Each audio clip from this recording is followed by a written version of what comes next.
j'aime la PlayStation.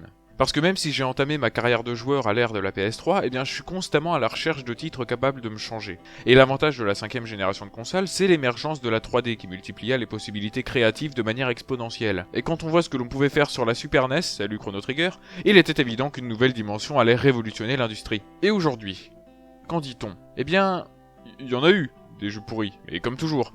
Et à côté, on a eu Crash Bandicoot, Tomb Raider, Resident Evil, Final Fantasy VII, Metal Gear Solid, Driver, Fear Effect, Dino Crisis, Parasite Eve, et ce rien que sur la console de Sony. Ouais, parce que sinon à côté il y a Mario 64, je sais pas si vous connaissez, la révolution de la plateforme, l'invention de la caméra manuelle, le gameplay émergent, la création de hubs, rien que ça. Le hic était pourtant les restrictions techniques. Le nombre de polygones affichables poussait les développeurs à créer des tactiques pour fournir un jeu beau et fluide à la fois. On a la méthode du couloir, où le niveau se construit discrètement derrière les virages du niveau, comme Crash Bandicoot. On a la méthode de la 2D précalculée, comme Final Fantasy ou Resident Evil, où l'on ajoute les personnages en 3D par-dessus un décor en simili 3D, grosse économie de polygones en plus de graphismes qui ne vieillissent pas, mais la limite de cette technique est bien vite atteinte puisque seule la caméra en plan fixe est possible. Et enfin, et c'est ainsi que je vais conclure cette introduction beaucoup trop longue, on a les jeux qui prennent les restrictions à contre-pied et qui décident d'en faire un parti pris. Et c'est de l'un d'eux auquel on s'intéresse aujourd'hui.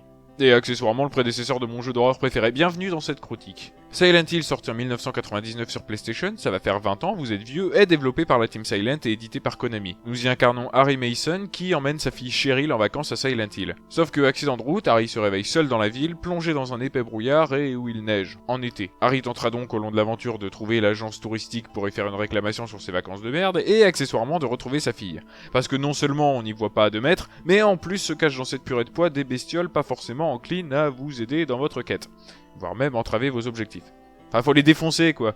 Le soft prend la forme d'un survival horror à la 3ème personne en zone ouverte balisée. D'ailleurs, la carte pour s'y repérer est exactement le type de carte que j'aime. Les points d'intérêt ou les routes bloquées sont écrites sur la carte au feutre rouge par Harry et uniquement lorsqu'il l'a constaté de ses yeux. Et le nom des rues est noté dans la rue.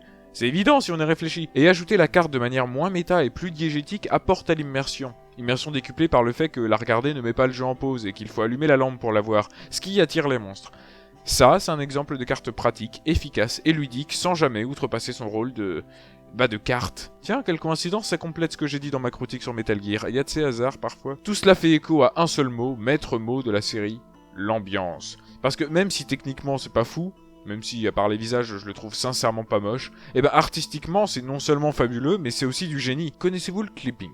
C'est lorsque l'on voit les textures apparaître dans notre champ de vision. C'est pas super beau, hein. Ainsi, plusieurs techniques ont émergé pour camoufler ces apparitions intempestives, dont le brouillard. Sauf que le brouillard, c'est moche. Et croyez-moi, j'ai joué pendant 6 mois à Minecraft en ultra low, je sais de quoi je parle. Du coup, les gars de la Team Silent ont gardé ce brouillard et y ont ajouté de la neige, la rouille et les monstres, et paf, meilleure ville de jeu d'horreur de tous les temps. Bon, on dit comme ça, c'est carrément réducteur quant au travail abattu par le studio, mais ça c'est parce que je suis un connard. Il y a en réalité un réel travail fait sur ce brouillard, si bien que beaucoup, dont moi, considèrent ce dernier comme un personnage à part entière. Parce qu'il y a le brouillard de jeux vidéo et le brouillard de Silent Hill. Et en tant que personnage, il est tout aussi charismatique que Harry ou ceux que nous rencontrerons au fil de l'aventure.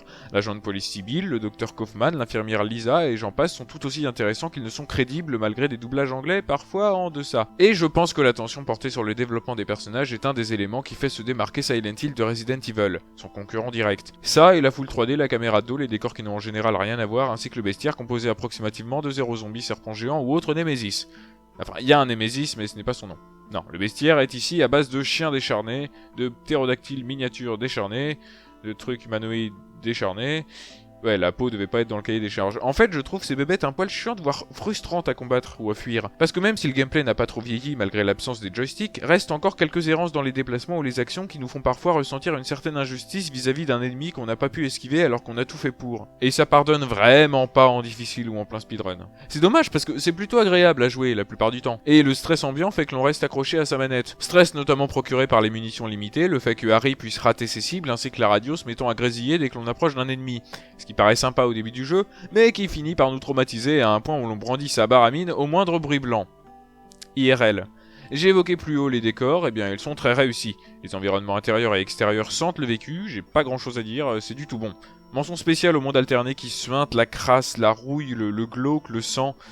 Un peu comme Lego, les cinématiques sont également assez réussies, surtout celles en précalculé, bien qu'elles soient peu nombreuses et assez courtes, hein, c'est une blague. Et il y en a une en particulier qui est marquante pour tous ceux qui l'ont fait. Oui, c'est à elle que je pense. En même temps, elle est culte. Et vous aurez l'occasion de la revoir plusieurs fois au vu des multiples fins disponibles. Parce que même si le jeu se boucle en 6 heures grand maximum, la durée de vie est allongée par les multiples moyens de boucler l'aventure. 5 en fait, la fin Good et Good Plus, la fin Bad et Bad Plus, et la fin UFO. Et nom de Dieu, cette fin UFO. Je sais que c'est débile et que c'est pour la blague, et vu les conditions à remplir pour l'avoir, c'est impossible de la faire sans faire exprès, mais c'est dommage que ce soit si brut comme fin. Parce que moi, je voulais en savoir plus sur ces extraterrestres. Ah, vous avez cru que j'allais finir ma vidéo en coupant comme l'a déjà fait tout le monde, hein? Eh bien non, ce n'est pas ce que mérite un chef-d'œuvre. Du coup, pour conclure...